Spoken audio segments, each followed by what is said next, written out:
Hello friends, welcome to our YouTube channel arithmetic to advance. आज के इस video में हम 7 दिसंबर 2022 के सेकंड शिफ्ट के मैथ्स के क्वेश्चन सोल्व करेंगे। बाकी पीडीएफ आपको टेलीग्राम चैनल पर मिल जाएगी, वहां से आप पीडीएफ को डाउनलोड करके रख सकते हैं। यहाँ पर आपको दे रखा है एक वर्ग का परिमाप 124 मीटर है, तो उसका क्षेत्रफल आपको बताना है। तो वर्ग का परिमाप 4a होता है, यानी कि 124 दे रखा है, भाग देते तो a बराबर 31 आ जाता। एरिया आपको बताना था, तो 31 का स्क्वायर कर देते, यानी कि भुजा स्क्वायर होता है, तो ये 961 मीटर स्क्वायर जो है वो आपके पास करेक्ट आंसर आता। नेक्स्ट देखिए, x प्लस 1/x बराबर 2 दे रखा है, तो सिंपल था, यानी कि x बराबर 1 रखना था। यहाँ पर x बराबर 1 रखते, यानी कि यहाँ पर 1 रखते तो ये 1 प्लस 1/1 यानी कि 1, ये 1 प्लस 1 2 हो रहा है, तो यहाँ पर भी 1 रख देते, यानी कि 1 और प्लस 1/1 यानी कि ये भी 1 आता और ये 2 आ जाता। नेक्स्ट देखिए, नीचे दिया गया वृत्त चित्र 8 विभिन्न कंपनियों द्वारा बेची गई कारों की संख्या को दर्शाता है। इन सभी 8 कंपनियों द्वारा बेची गई कारों की कुल संख्या 10,000 है।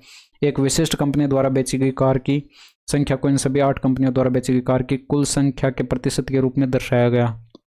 तो निम्नलिखित में से कौन सा कथन सही है? फर्स्ट आपको दे रखा है कंपनी बी, एफ और एच द्वारा बेची गई कारों की औसत संख्या 100 है। तो बी यहाँ पर 8% और एफ 12% और एच द्वारा 10%, यानी कि ओवरऑल देखा जाए तो 30%। 30% का एवरेज कैलकुलेट करते 3 से भाग कर देते 10%, यानी कि यहाँ पर 100% की वैल्यू कितनी दे रखी थी? 100% की वैल्यू आपको दे रखी थी 10,000। तो 1% की वैल्यू कितनी हो जाती? 100 का भाग कर देते, यानी कि 100 हो जाती, यानी कि ये 1% की वैल्यू कितनी हो जाती? ये यहाँ पर 100 हो जाती। तो 1% की वैल्यू 100, तो यहाँ पर ये 10 इंटू में 100 करते कितना हो जाता? यानी कि आपके पास 1000 हो जाता, यानी कि ये आपके पास 1000 आना चाहिए था। यहाँ पर ये 100 दे रखा है, तो ये आपका गलत दे रखा है, यानी कि आपके पास गलत ऑप्शन हो जाता। नेक्स्ट देखिए, यहाँ पर ए द्वारा बेची गई कारों की संख्या ई द्वारा बेची गई कारों की संख्या से अनुपात जो है वो 4:5 दे रखा है। तो यहाँ पर ए द्वारा बेची गई यहाँ पर 20% और ये 16%। 20% का 16% के साथ रेशियो देखिए कितना आता है, यानी कि परसेंटेज से परसेंटेज कट जाता और ये आपके पास 4×5 20 और ये 4×4 16, 5:4 आना चाहिए था, जो कि दे कितना रखा है 4:5। तो ये भी आपके पास गलत हो जाएगा। तो ना ही तो ऑप्शन फर्स्ट और ना ही ऑप्शन सेकंड है। नेक्स्ट देखिए, एक पुस्तक विक्रेता ग्राहक को 2 पुस्तकें खरीदने पर 20% की छूट और 2 से अधिक पुस्तकें खरीदने पर 25% की छूट देता है। एक पुस्तक खरीदने वाले सभी ग्राहकों को 10% की छूट दी जा रही है। छात्रों को अलग से 5% की और छूट दी जाएगी। एक कॉलेज में एम.कॉम की पढ़ाई करने वाले छात्र सोहन ने 513 की पुस्तक खरीदी। पुस्तक का अंकित मूल्य क्या था? अब यहाँ पर देखिए, एम.कॉम, एक कॉलेज में एम.कॉम की पढ़ाई करने वाला छात्र जो है, इसने 513 में कितनी पुस्तक खरीदी, ये यहाँ पर क्लियर नहीं बताया गया। जब आप इंग्लिश वाले आंसर की में यहाँ पर देखेंगे तो इसके अंदर आप यहाँ पर देखेंगे इसका इंग्लिश ट्रांसलेशन, तो यहाँ पर आपको क्लियर नजर आ रहा होगा। Sohan a student of M.Com in college boat a book, यानी कि एक पुस्तक उसने खरीदी for 513। What was the mark price of the book, यानी कि उसका अंकित मूल्य बताना था।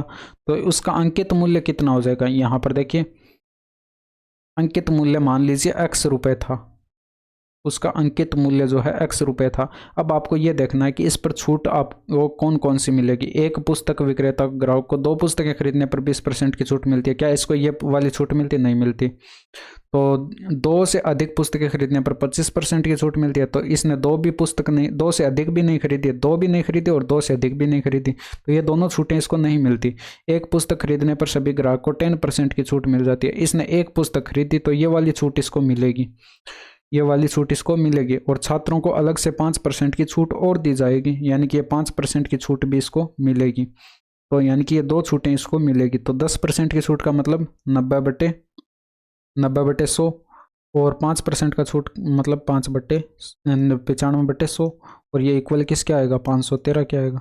इसको सॉल्व करते ये 1 0 से 1 0 कट जाता और 9 से इसको भाग करते तो 9×5 45 और 9×7 63। 19 से कट रहा है, या 19 5 95, 19 3 57, और ये 5 से कटेगा, ये 2 बार कटेगा। ये 200 को इधर 3 से मल्टीप्लाई करते x = 600 आ जाता।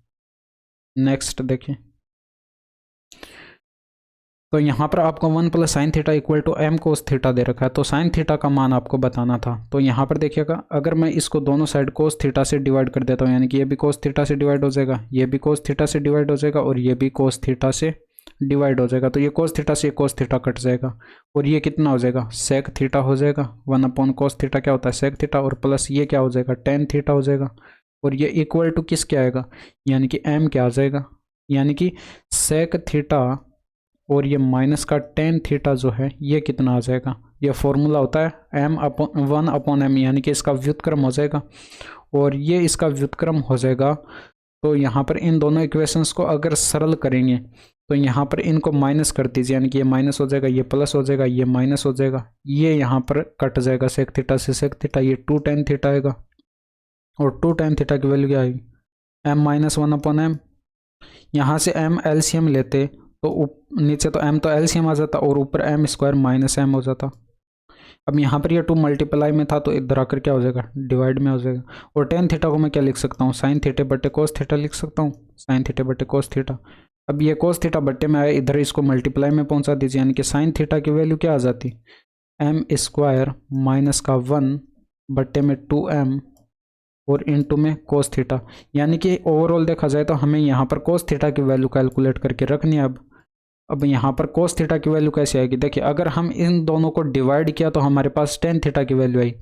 अब हम इनको क्या करेंगे, ये सॉरी यहाँ पर ये माइनस किया था तो हमारे पास टेन थीटा की वैल्यू आई थी। अब हम इनको ऐड करेंगे, यानी कि sec theta plus tan theta ये इक्वल टू था एम के, और sec theta minus tan theta जो था ये था हमारे पास 1 अपॉन एम।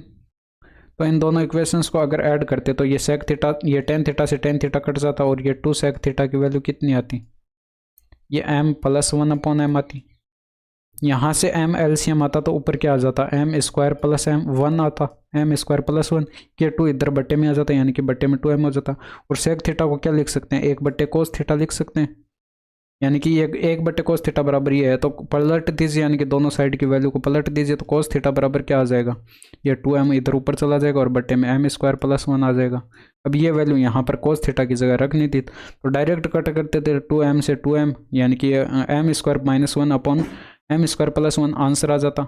अगर इसको पूरा कैलकुलेट करके दिखाऊँ तो ये m square minus 1 upon 2m था, और इनटू में ये कोस थीटा की वैल्यू जो आई थी ये 2m और बट्टे में m स्क्वायर प्लस 1, यानी कि यहाँ से ये 2m से 2m कट जाता और ये m स्क्वायर माइनस का 1 और बट्टे में m स्क्वायर प्लस का 1। यही चीज़ डायरेक्ट करते तो समय नहीं लगता लिखने में, तो ये ऑप्शन नंबर 2 जो है वो आपका करेक्ट आंसर होता। नेक्स्ट देखिए, नीचे दी गई तालिका विभिन्न वर्षों में 2 कंपनियों के व्यय को दर्शाती है, तो J1 और J2 का जो है आपको यहाँ पर रेशियो कैलकुलेट करके बताना था।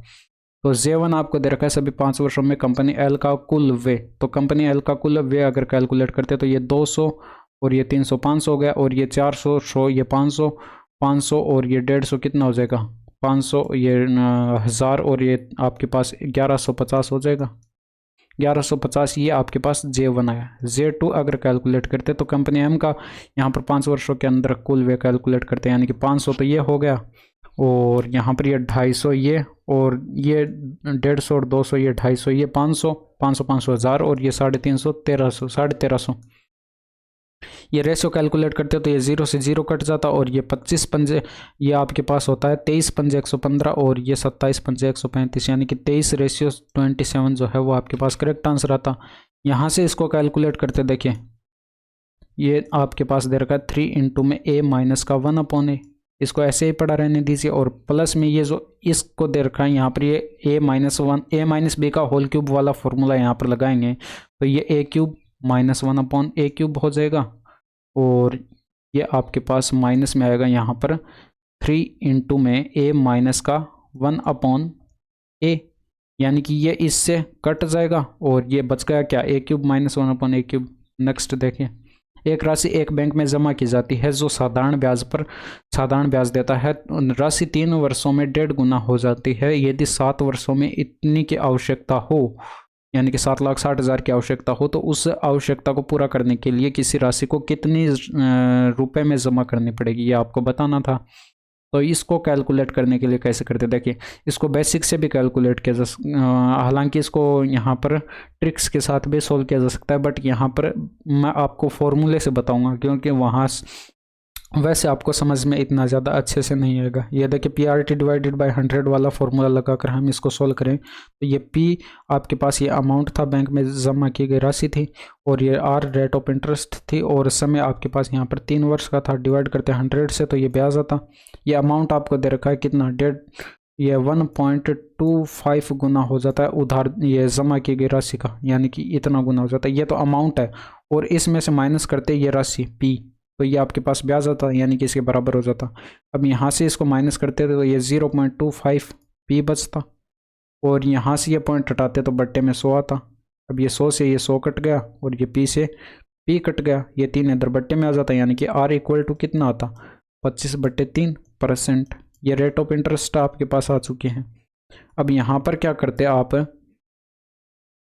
ये देखिए अब आपके पास अमाउंट तो ये P था, ठीक है, और रेट ऑफ इंटरेस्ट कितनी आई है, 25/3 आई है, और 7 वर्षों में हमें इतना यहाँ पर इतनी राशि ये चाहिए, तो समय जो है वो 7 वर्ष का था, और डिवाइड करते हैं 100 से तो ये आपके पास ब्याज आता, और ये इक्वल किसके हो जाता, ये 7,60,000 का अमाउंट दे रखा था, ये अमाउंट था, और इसमें से ये राशि माइनस करते तब ब्याज आता, यानी कि ये P इसमें से माइनस करते तो आपके पास ब्याज आता 25/400, ये 4 बट्टे में आ जाता, 4 3 12, यानी कि ऊपर 7P और बट्टे में 12 आता, 12 इधर मल्टीप्लाई कर देते, यानी कि 12 इंटू में ये 76,000, ये 7,60,000, और ये माइनस के अंदर 12P, ये 12P इधर लाकर ये ऐड हो जाता है इसके अंदर, यानी कि 19P की वैल्यू जो है वो कितनी आ जाती, 12 इंटू में 7,60,000, 7,60,000, 12 ये 19 से डिवाइड करते हैं, 19 4 76, यानी कि ये 40,000 जो है ये आ जाता। 40,000 से 12 को मल्टीप्लाई करते तो 12 4 48, यानी कि आपके पास 4,80,000 जो है राइट आंसर आता। नेक्स्ट देखिए, 20 सेंटीमीटर और 16 सेंटीमीटर त्रिज्या वाले 2 सकेंद्रित वृत्त बनाए जाते हैं, 2 सकेंद्रित वृत्त बनाए जाते हैं, और बड़े वृत्त की जीवा की लंबाई क्या होगी, बड़े वृत्त की उस जीवा की लंबाई क्या होगी जो छोटे वृत्त को स्पर्श करती हो। तो यहाँ पर आपको ये 2 वृत्त दे रखे हैं, एक वृत्त ये वाला दे रखा है, और इसी के जैसा जो है एक वृत्त और दे रखा है जो कि सकेंद्रीय है, यानी कि ये आपके पास यहाँ पर इस वाले वृत्त के अंदर दे रखा है। तो ये इसका केंद्र है, और यहाँ पर जो है ये बड़े वाले वृत्त की जो जीवा है वो छोटे वाले वृत्त की जीवा को क्या करती है, स्पर्श करती है, यानी कि यहाँ से अगर मैं एक ये जीवा खींचूं तो ये छोटे वाले वृत्त को क्या करती है, स्पर्श करती है। और ये आपको दे रखी है यहाँ से लेकर यहाँ तक की त्रिज्या जो है वो कितनी दे रखी है, बड़े वाले वृत्त की त्रिज्या जो है वो आपको 20 सेंटीमीटर दे रखी है, 20 सेंटीमीटर दे रखी है। और यहाँ पर अगर मैं स्पर्श रेखा खींचूं, यानी कि सॉरी यहाँ पर ये केंद्र से अगर इस जीवा पर ये लंब डालूं तो ये क्या हो जाएगा, इसको बराबर बराबर भागों में बांट देगा, यानी कि ये यहाँ पर छोटे वाले वृत्त की त्रिज्या होगी जो कि आपको कितनी दे रखी है, 16 सेंटीमीटर दे रखी है, तो ये 12 सेंटीमीटर हो जाएगी। ट्रिपलेट से आपको यहाँ पर ये ध्यान में होगा, यानी कि अगर 3 4 5 ये समकोण त्रिभुज की भुजाएं हैं तो इसको 4 से मल्टीप्लाई कर दीजिए, यानी कि 12, और ये 16 और ये 20, यानी कि ये भी समकोण त्रिभुज की भुजाएं होंगी। ये 20 दे रखा है और ये 16 दे रखा है, यानी कि तीसरी यहाँ पर ये 12 हो जाएगी। नेक्स्ट, तो यहाँ पर ये 12 आपके पास ये हो चुका है, ठीक है, ये आपके पास आधी जीवा की लंबाई है, और टोटल जीवा की लंबाई पूछी है, यानी कि 12 ये थी और 12 ये हो जाएगी, यानी कि 12 और 12 कितनी हो गई, 24 सेंटीमीटर जो है वो आपके पास आंसर आ जाएगा। एक साझेदारी फार्म में 2 साझेदार विजय और प्रवीण एक असाइनमेंट पर कार्य कर रहे हैं।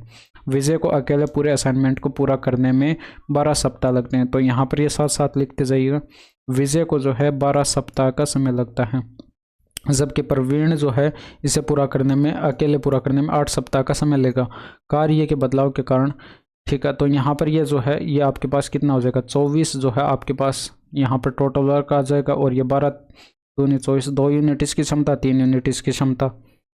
तो यहाँ पर जो है आपको दे रखा है कि उन्होंने कार्य के दबाव के कारण उन्होंने एकांतर सप्ताह के आधार पर एक असाइनमेंट पर कार्य करने का फैसला किया।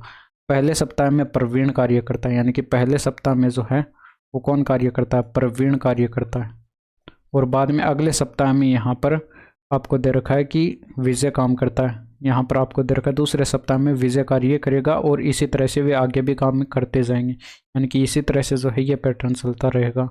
और यहाँ पर आप देखेंगे कि 2 वीक के अंदर कितने यूनिट का काम हो रहा है, यानी कि ये पी जो है ये आपके पास यहाँ पर 3 यूनिट का काम करता है 1 सप्ताह के अंदर, और ये 2 यूनिट का काम करता है 1 सप्ताह के अंदर। तो ओवरऑल देखा जाए तो 2 वीक के अंदर कितने यूनिट का काम हो जाएगा, 5 यूनिट का काम हो जाएगा। हमें टोटल 24 यूनिट काम कराना है, तो 25 पंजे देखिए ये 5 गुना तो ज़्यादा हो जाएगा, यानी कि 4 गुना 25 चौके 20 हो जाएगा, और इसका भी 4 गुना करेंगे तो ये 8 वीक के अंदर जो है 20 यूनिट का काम हो जाएगा।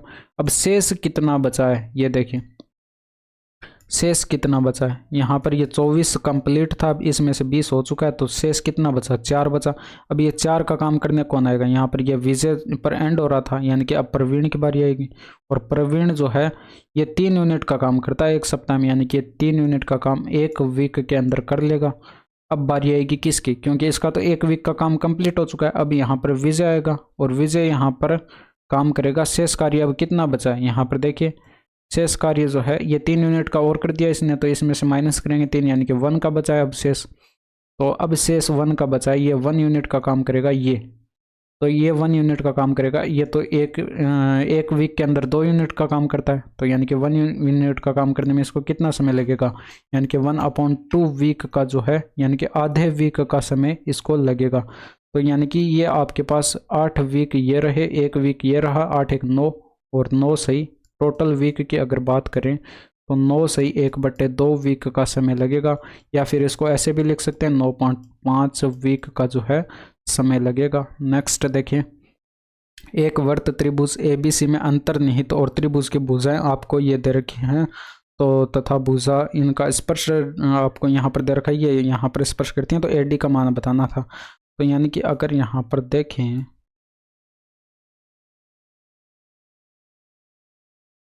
तो ये आपके पास यहाँ पर एक त्रिभुज दे रखा है, और इसके अंदर जो है आपको एक वर्त दे रखा है, ठीक है। और ये वर्त जो है ये यहाँ पर ये भुजाएं जो है इसकी ABC जो है, यानी कि AB भुजा इसको किस बिंदु पर, बिंदु D पर स्पर्श करती है, और BC भुजा जो है ये इसको E पर स्पर्श करती है, और यहाँ पर ये जो AC भुजा जो है इसको F पर स्पर्श करती है। तो यहाँ पर ये AB की लंबाई जो है ओवरऑल आपको 16 सेंटीमीटर दे रखी है, और ये यहाँ पर 20 सेंटीमीटर दे रखी है, और ये 24 सेंटीमीटर दे रखी है। अब यहाँ पर AD की लंबाई आपको कैलकुलेट करके बतानी थी, यानी कि अगर इसको x मान लेते हैं, यानी कि AD को अगर x मान ले तो ये आपको कैलकुलेट करके बतानी थी। अब अगर ये x है तो ये वाली भी x हो जाएगी, क्योंकि एक बिंदु से वृत्त पर डाली गई स्पर्शरेखाएं क्या होती हैं, बराबर होती हैं।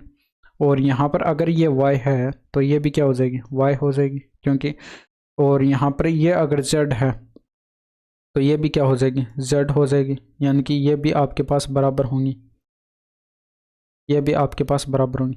तो यहाँ से अगर ऐड करें तो ये आपके पास दोनों स्पर्श रेखाओं की लंबाई ऐड करेंगे तो ये 2x हो जाएगी, और प्लस ये 2y हो जाएगा, और ये प्लस 2z हो जाएगा। ये इक्वल हो जाएगा इन सभी स्पर्श रेखाओं के योग की, क्योंकि सभी स्पर्श रेखाएं ऐड हो चुकी हैं ओवरऑल देखा जाए तो यहाँ पर ये 16 और प्लस का 24 प्लस का यहाँ पर करेंगे ये 20, तो ओवरऑल देखा जाए तो 60 हो रहा है, ठीक है। ये 60 हो रहा है, और यहाँ पर ये 2 कॉमन आ जाएगा, यानी कि y प्लस जेड बचेगा ब्रैकेट के अंदर, और ये 2x यहाँ पर था।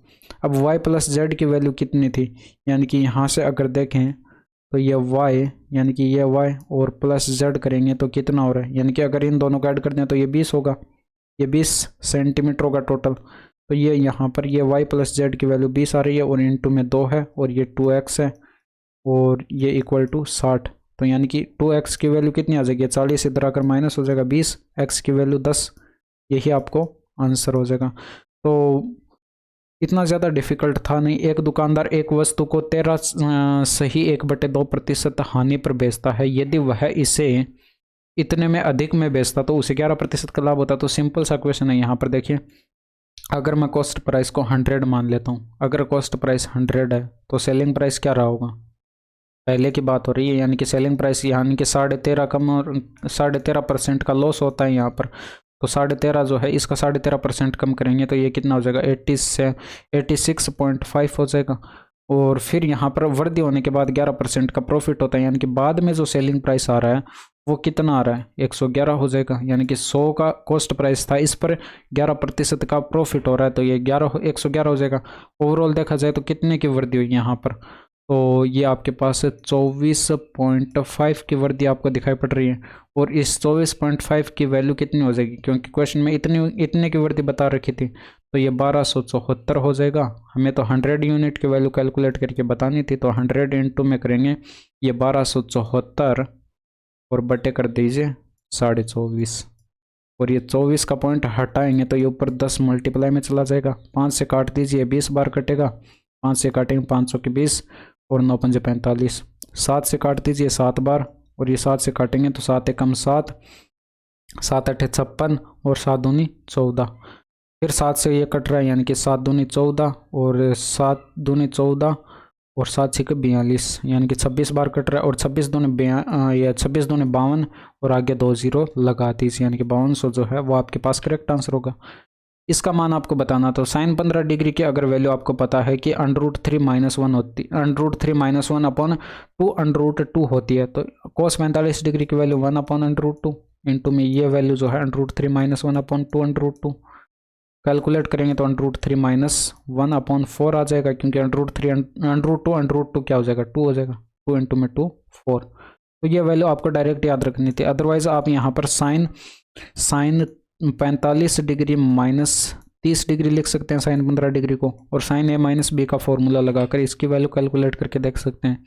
जब 12 व्यक्तियों के एक समूह में 58 किलो वजन वाले व्यक्ति को नए व्यक्ति से प्रतिस्थापित किया जाता है, यानी कि व्यक्तियों की संख्या तो 12 ही रहनी है, ये तो क्लियर है, तो इसके औसत वजन में जो है 3.5 किलो की वृद्धि हो जाती है। नए व्यक्ति का वजन क्या होगा ये बताना था, तो ये 58 kg तो अपने साथ लेकर आएगा ही आएगा। इसके अलावा एवरेज में कितने का इंक्रीमेंट हो रहा है 3.5 का इंक्रीमेंट हो रहा है, कितने व्यक्तियों में हो रहा है 12 में, तो 12 से मल्टीप्लाई कर दीजिए, यानी कि ओवरऑल देखा जाए तो ये 58 और ये यहाँ पर कितना हो जाएगा 12 3 36 और 36 6 42, यानी कि ये आपके पास कितना हो जाएगा 100 आंसर आ जाएगा। नेक्स्ट देखें, एक गांव के 20% निवासियों की मलेरिया से मृत्यु हो गई। एक दस्तक पैदा हो गई जिसके दौरान बचे हुए निवासियों में से 30% निवासियों ने गांव छोड़ दिया। तब गांव की जनसंख्या जो है 12,000 हो गई। प्रारंभ में निवासियों की संख्या कितनी थी, तो प्रारंभ में निवासियों की संख्या मान लीजिए x थी, इसमें से 20% की क्या होगी मलेरिया से मृत्यु हो गई, यानी कि 80% बचे, और शेष 30% जो है वो क्या गाँव छोड़कर चले गए, यानी कि 70% बचे होंगे। और ये जो संख्या दे रखी थी वो 12,000 के बराबर दे रखी थी, इसको सॉल्व करना था। 2 जीरो से 2 जीरो कट गया, 4 से काटेंगे 4 दूनी 8 25 4 100, 2 से काट दीजिए 6 बार कट जाएगा, 25 सिक्के 150, ये 6,000 ये बराबर 6,000, 25 सिक्के 150 हो जाएगा। x इक्वल टू कितना आ जाएगा, ये आपके पास 1,50,000 और डिवाइड करते 7 से, तो 7 दूनी 14 और फिर यहाँ पर एक बचा उतारेंगे 0, 7 एकम 7, 3 बचा, 7 चौके 28। इतना आंसर मैच होते ही आप यहाँ पर टिक कर देंगे, कंप्लीट डिवाइड करेंगे नहीं, तो यहाँ पर ये जो है आपके पास आंसर आ जाएगा। नेक्स्ट देखिए, यदि त्रिभुज AB से समरूप त्रिभुज DEF इस प्रकार है कि 2AB इक्वल टू DE और BC आपको ये 8 सेंटीमीटर और EF की लंबाई पूछी गई थी, तो यहाँ से जो है आप AB का DE के साथ रेशियो कितना आ जाएगा, AB का DE के साथ रेशियो आ जाएगा 1/2। अब आपको पता है कि त्रिभुज समरूप दे रखे हैं दोनों, अब जब त्रिभुज समरूप दे रखे हैं तो संगत भुजाओं का अनुपात बराबर होगा। AB का तो यहाँ पर DE के साथ जो आया है वो हमारे पास 1:2 आया है, और BC का यहाँ पर EF के साथ ये रेशियो जो है ये भी आपके पास 1:2 ही आना चाहिए था, यानी कि BC का EF के साथ रेशियो जो है वो भी आपके पास 1:2 हो जाएगा। तो यानी कि यहाँ पर BC की वैल्यू आपको 8 दे रखी है और EF आपको कैलकुलेट करना था, क्रॉस मल्टीप्लाई कर दीजिए, यानी कि EF बराबर कितना आ जाएगा 16 सेंटीमीटर आंसर आ जाएगा। नेक्स्ट देखें, वह छोटी से छोटी संख्या ज्ञात करें जो पूर्णतः यहाँ पर इनसे पूर्णतः विभाजित हो। तो सिंपल सा क्वेश्चन था, इनका एलसीएम लेना था और एलसीएम आपको यहाँ पर सीधे सीधे दिखाई पड़ रहा है 72 आ जाएगा इनका। 72 जो है वो आपके पास करेक्ट आंसर हो जाएगा। अब यहाँ पर देखिए इसको ऑप्शन से भी आप कैलकुलेट कर सकते थे। 9 जो है 9 से तो डिविजिबल है क्या? 24 और 36 से डिविजिबल है? नहीं है। और 36 जो है 9 से डिविजिबल है, 24 से डिविजिबल है? नहीं है। तो ये 24 जो है ये 24 से डिविजिबल है क्या? 36 से डिविजिबल है? नहीं है। क्या 9 से डिविजिबल है? नहीं है। तो ये 72 आंसर बच गया। नेक्स्ट देखिए, निम्न बार ग्राफ में एक निश्चित अवधि के दौरान किसी देश का आयात और निर्यात जो है वो ग्राफ में दिया गया, लाख रुपए में दिया गया है। बार ग्राफ को ध्यानपूर्वक पढ़िए और उसके बाद पूछे गए प्रश्न का उत्तर दीजिए। तो वर्ष 2017-18 के दौरान आयात का ये ब्लू वाला दे रखा है 17-18 के दौरान जो है ये 1600 दे रखा है। और 2016-17 के दौरान आयात का कितना गुना ये पूछा गया, तो 2016-17 के अंदर ये 1200 दे रखा है। तो सिंपल सा था, यानी कि 1600 को 1200 से डिवाइड करना था। ये 2 0 से ये 2 0 कट जाते, 12 एकम 12 और यहाँ पर ये 12 3 36 पॉइंट लगाते, 12 3 36, ये ऐसे आंसर आ जाता। नेक्स्ट देखिए, निम्नलिखित तालिका का अध्ययन कीजिए और सही कथन का चयन कीजिए। अब यहाँ पर ऑप्शन आपको पढ़ने पड़ेंगे। ऊंचाई बढ़ने के साथ भार घटता है, तो यानी कि यहाँ पर 135 था, 139 था, फिर यहाँ पर 141, यानी कि हाइट में तो इंक्रीमेंट लगातार हो रहा है यहाँ पर देखने पर। अब यहाँ पर भार में अगर यहाँ पर इंक्रीमेंट देखेंगे तो ये 45 था, फिर 55 था, 58 था, 60 था, 61 था, 68 था, 69 था, यानी कि इंक्रीमेंट यहाँ पर भी हो रहा है। यानी कि ऊंचाई बढ़ने के साथ साथ जो है भार बढ़ता है, तो ये आपका गलत हो जाएगा, घटता है ये दे रखा था। ऊंचाई और भार एक दूसरे से संबंधित नहीं है, बिल्कुल है संबंधित है, क्योंकि हाइट बढ़ने के साथ साथ जो है वेट जो है वो बढ़ता है, यानी कि हाइट जो है वो वेट के प्रोपोर्शनल है, समानुपाती है। तो ये भी आपके पास गलत हो जाएगा। ऊंचाई बढ़ने के साथ भार बढ़ता है, तो ये आपके पास करेक्ट होगा। ऊंचाई घटने के साथ भार बढ़ता है, तो ये भी गलत हो जाएगा। नेक्स्ट देखिए, 1 से 430 तक कितनी संख्या 7 और 11 से डिविजिबल हैं? तो 7 और 11 से डिविजिबल होंगे, इसका मतलब 77 से डिविजिबल होंगे। तो यानी कि इस 1 के बाद कौन सी संख्या 77 से डिविजिबल होगी? 77 ही आती है, यानी कि 77 का 1 गुना, फिर 77 का 2 गुना, यानी कि 154, ये भी यहाँ पर डिविजिबल होगा 77 से, फिर 77 का 3 गुना, ऐसे जो है संख्याएं आती जाएंगी। अब यहाँ पर ऑप्शन में लास्ट 4 दे नहीं रखा, यानी कि 4 तो होगा ही होगा। और 5 यहाँ पर करके देख लेते हैं, यानी कि 77 इंटू में 5, तो 5 7 35, इसको मल्टीप्लाई करते हासिल आती 3, 35 3 38, 385, हाँ 430 के लगभग हम पहुँच चुके हैं। इसके बाद क्या यहाँ पर 77 का 6 गुना भी 430 से ज़्यादा आता है या फिर कम रहता है, ये भी हम चेक कर लेते हैं। यानी कि 77 का 6 गुना कैलकुलेट करते हैं, तो 7 6 42 हासिल 6, 42 6, आपके पास 42 हासिल 4 आ जाएगी, 42 और 4 46, 462। 462 जो है वो ज़्यादा है 430 से, जबकि हमें तो 430 तक ही चेक करना था। तो ऑप्शन नंबर जो है वो 4 आपका करेक्ट आंसर हो जाएगा, यानी कि 5 ही ऐसी संख्या हैं जो 77 से कंप्लीट डिविजिबल हैं। एक आदमी 48 किलोमीटर दूर एक स्थान पर नाव चलाकर जाता है और 15 घंटे में वापस आता है। वह पाता है कि वह धारा के साथ 4 किलोमीटर की दूरी तय करता है, जबकि उसी समय में धारा के विपरीत वह 3 किलोमीटर की दूरी तय करता है। तो धारा की चाल आपको बतानी थी, तो इसके अंदर आप क्या करेंगे? नाव की चाल मान लीजिए, नाव की चाल अगर x किलोमीटर प्रति घंटा है, y की चाल यहाँ पर धारा की चाल जो है वो y किलोमीटर प्रति घंटा है, तो यानी कि धारा की दिशा में इनकी चाल क्या हो जाएगी? x प्लस का y हो जाएगी, x प्लस का y हो जाएगी। और यहाँ पर ये जो है ये आपके पास चाल हो जाएगी। और यहाँ पर धारा की दिशा में ये 4 किलोमीटर की दूरी तय करने में जितना समय लेता है, यानी कि समय आपको बराबर दे रखा है, तो 4/x प्लस वाई समय लेता है, जबकि उसी समय के दौरान जो है वह उसी समय में धारा के विपरीत दिशा में 3 किलोमीटर की दूरी तय करता है। तो ये 3 किलोमीटर की दूरी तय करता है। x यहाँ पर x माइनस वाई करेंगे तो ये धारा के विपरीत दिशा में चाल हो जाएगी। अब ये इक्वल हो जाएगा क्योंकि ये टाइम है, यानी कि अगर मैं यहाँ पर ब्रैकेट में मैं लिखूँ तो समय बराबर है, समय बराबर है। आप इनकी पीडीएफ जो है वो टेलीग्राम चैनल से डाउनलोड कर लेना। यहाँ पर क्रॉस मल्टीप्लाई करते तो ये कितना आता? 4x माइनस का 4y, और ये इक्वल टू कितना आता? 3x प्लस का 3y, यानी कि यहाँ से अगर डिफरेंस कैलकुलेट करते तो x इक्वल टू कितना आता? 7y, और यहाँ से x रेशियो y कितना आ जाता? 7:1 आ जाता। 7:1 आ जाता। अब यहाँ पर आपको देखना था कि ये 7 और 1 का डिफरेंस, यानी कि ये आपके पास चाल का रेशियो है, ठीक है। तो विपरीत दिशा में 7-1 यानी कि 6 चाल हो जाएगी। हम ओवरऑल समय देखते हैं कितना लगेगा, यानी कि जाकर ये 48 किलोमीटर की दूरी जो है, इसको यहाँ पर जाने और आने में, वापस आने में कितना समय लगता है, जाने और आने में, यानी कि 48 किलोमीटर की डिस्टेंस थी। 7-1 यानी कि 6 की स्पीड से इसने तय की। तो 7×6 = 42, 8×6 = 48 और प्लस 48 किलोमीटर की दूरी तय करने में उसने विपरीत दिशा में भी इसको तय किया था, यानी कि ये विपरीत दिशा में तो ये होगी, ठीक है। विपरीत दिशा में लिया गया समय तो 8 घंटे हो गया। धारा की दिशा में लिया गया समय 7+1 यानी कि 8 की स्पीड से लिया गया, 8×6 = 48 यानी कि 6 घंटे। तो ओवरऑल ऐड करते तो कितना आता, 14 घंटे आता। अब यहाँ पर क्वेश्चन में कितना दे रखा था, 14 घंटे ही दे रखा था, यानी कि 14 घंटे की वैल्यू 14 घंटे ही दे रखी थी। तो कितना गुना दे रखी थी, 1 गुना। तो यानी कि ये नाव की चाल है, वाई हमने मानी थी, ये जो नाव की चाल हमने वाई मानी थी, और यहाँ पर ये सॉरी धारा की चाल हमने वाई मानी थी। तो धारा की चाल पूछी गई थी, यानी कि वाई यहाँ पर 1 यूनिट है, और 1 यूनिट का 1 गुना यानी कि 1 किलोमीटर/आवर। ऐसे हम चेक करते हैं।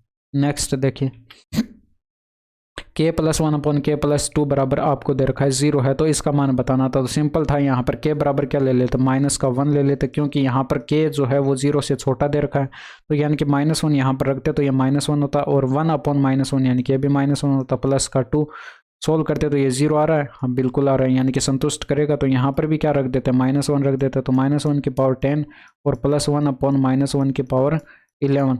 अब आपको पता है कि घात अगर सम होती है तो वैल्यू क्या होती है, प्लस, यानी कि प्लस का 1 आता है, और घात विषम होती है तो वैल्यू माइनस में आती है, यानी कि माइनस का 1, 1 - 1 यानी कि 0 आंसर आता। नेक्स्ट देखिए, इसका मान आपको बताना। तो यहाँ पर आप क्या करते, x यहाँ पर यह आपको दे रखा है 14 का अनुपात जो है वो 30 के साथ जो है वही अनुपात 7 का x के साथ है। तो 7 से कटता 7 दूनी 14, एक और ये 2 से कटता ये 15 आ जाता, यानी कि ऊपर 1 आ जाता और यहाँ पर ये 1 आ जाता। क्रॉस मल्टीप्लाई करते x = कितना आता, 15 आता।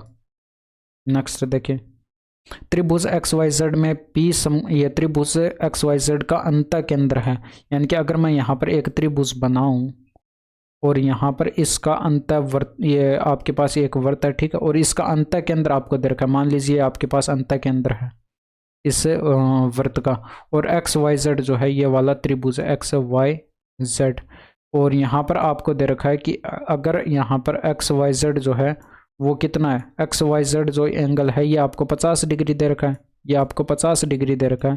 तो XPZ आपसे पूछा गया था, ये बिंदु P मान लीजिए, XPZ जो है आपसे पूछा गया था, यानी कि ये वाला एंगल जो है वो आपको कैलकुलेट करके बताना था।